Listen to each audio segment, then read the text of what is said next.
سر دست اس وقت فلسطین میں قیامت سے پہلے ایک قیامت برپا ہے. قیامت سے پہلے ایک قیامت برپا ہے. فلسطین کے شہر غزہ سے باہر رہنے والا غزہ اور فلسطین کے حالات کا تصور نہیں کر سکتا کہ وہاں کیا بیت رہی ہے. ہم اپنے گھر سے ایک جنازہ اٹھاتے ہیں، ہمارے مہینوں گزر جاتے ہیں روتے روتے، ہمیں دیواریں کھانے کو آتی ہیں، ہم سے کھانا نہیں کھایا جاتا، ہم سے پانی نہیں پیا جاتا، ہمیں نیند نہیں آتی، ہماری آنکھوں سے نیند اڑ جاتی ہے، بیمار اپنی بیماریاں بھول جاتے ہیں. گھر سے ایک جنازہ اٹھے، بتائیے ان گھروں کا کیا ہوگا جن گھروں کے جنازے اٹھا کے گھر والے ہی تھک گئے ہو، قبر کی جگہ نہ مل رہی ہو، کفن کا ٹکڑا نہ مل رہا ہو. اور ایسی بھی فیملیاں کہ جن میں اٹھانے والا ہی کوئی نہیں بچا، دفن کرنے والا ہی کوئی نہیں بچا. ساری فیملیاں ہی ان کی بموں کی نظر ہو گئیں اور میزائل کی نظر ہو گئی، اور ان کی بوٹیاں کر دی گئیں، اور ان کی لاشیں بھی نہ ملیں، اور یا ان کی لاشیں اگر ہیں بھی تو وہ ملبے تلے دبی ہوئی ہیں. ان کے کوئی رشتہ داری نہیں بچے کہ جو وہاں سے اس ملبے کو ہٹا کے اپنے کسی پیارے کی لاش کو باہر نکال سکیں. اور یہ ایک دن کی کارگزاری نہیں ہے، یہ روز وہاں ہو رہا ہے. کل بھی ہوا، آج بھی ہوا، پرسوں بھی ہوا.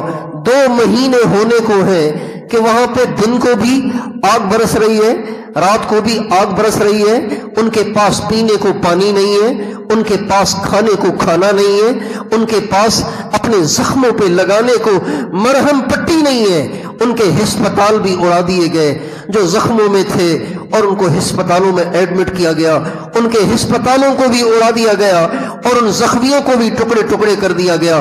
جو نرسیں اور ڈاکٹر ان کی تیمارداری کے لیے متعین تھے ان کے بھی ٹکڑے بکھر گئے، ان کی بھی لاشوں کو اڑا دیا گیا. یہ روزانہ وہاں ہو رہا ہے، یہ روزانہ وہاں ہو رہا ہے. میں اور آپ اپنے گھر کا جائزہ لیں، اپنے محلے کا جائزہ لیں، اپنے شہر کا جائزہ لیں، اپنے ملک کا جائزہ لیں، اپنے علاقے کا جائزہ لیں کہ اتنی بڑی قیامت برپا امت کے ایک حصے پہ ہو رہی ہے. اور وہ امت بھی کون سی؟ جو ہمارے قبل اول کے پڑوسی ہیں، جو صحابہ کی اولاد ہیں. اہل غزہ، اہل فلسطین 99% صحابہ کی اولاد ہیں، سادات ہیں. حضرت فاطمہ کی اولاد ہیں، حضرت علی کی اولاد ہیں، امام حسن حسین کی اولاد ہیں، اور دوسرے صحابہ کی اولادیں ہیں. وہ زمین انبیاء کی زمین ہے. یہ وہ زمین ہے جس کی تعریف اللہ نے قرآن میں کی، التی بارکنا حولہ. یہ وہ زمین ہے جس کے ارد گرد برکت ہی برکت ہے. الارض المقدسہ، یہ بھی قرآن نے کہا، وہ زمین جو پاک ہے.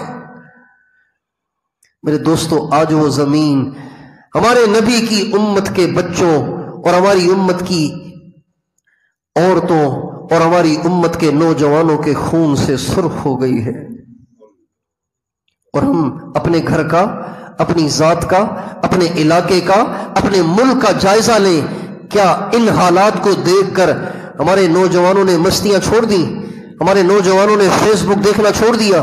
ہمارے نوجوانوں نے فلمیں دیکھنا چھوڑ دیں، ڈرامے دیکھنا چھوڑ دیے، گانے سننا چھوڑ دیے؟ کیا ہماری عورتوں نے بے پرد ہو کر بازاروں میں نکلنا چھوڑ دیا؟ کہ یا اللہ، امت کے اس حصے پہ اتنی بڑی آفت آ گئی ہے، میں توبہ کرتی ہوں، مجھے بھی معاف کر، ان کو بھی معاف کر، ساری امت کو معاف کر. اے اللہ، ہم میں اتنی ہمت نہیں ہے کہ ہم ایسی آزمائشیں برداشت کریں. احساس نہ ہونا یہ دلیل ہے کہ ہم امت پنے سے محروم ہیں. احساس نہ ہونا یہ اس بات کی دلیل ہے کہ ہم ایمان سے بھی محروم ہیں. ہاں، ہمارے نبی کا ارشاد ہے، لیس المؤمن بالذی یشبع وجارہ جائع.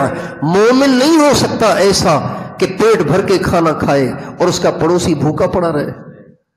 یہ مومن نہیں ہو سکتا. مومن کو ڈرا نہیں سکتا، مومن کو دھمکا نہیں سکتا، مومن کو دھمکی نہیں دے سکتا. یہ احساس نہ ہونا یہ بڑے درد کی بات ہے۔ ان کی شہادتیں بھی غم کی خبریں ہیں، ان کی شہادتیں بھی دل آزردہ ہیں، لیکن امت مسلمہ کی بے حسی اس سے زیادہ دل آزردہ ہے۔ وہ تو شہید ہو کے جنت میں جا رہے ہیں، لیکن یہ بے حسی کا مظاہرہ کر کے یہ کیا کما رہے ہیں؟ یہ نمازی ہو کر بھی اگر بے حس ہیں، تہجد گزار ہو کر بھی اگر یہ بے حس ہیں، اگر یہ قرآن کی تلاوت کر کے بھی بے حس ہیں، رمضان کے روزے رکھ کر بھی بے حس ہیں، داڑیاں پگڑیاں اوڑھ کر بھی اگر یہ بے حس ہیں، تو ایمان کا نور ابھی بہت دور ہے، ابھی یہ ایمان سے محروم ہے۔ اس لیے کہ ایمان تب تک کامل ہو ہی نہیں سکتا جب تک کہ مسلمان کو مسلمان سے محبت نہ ہو۔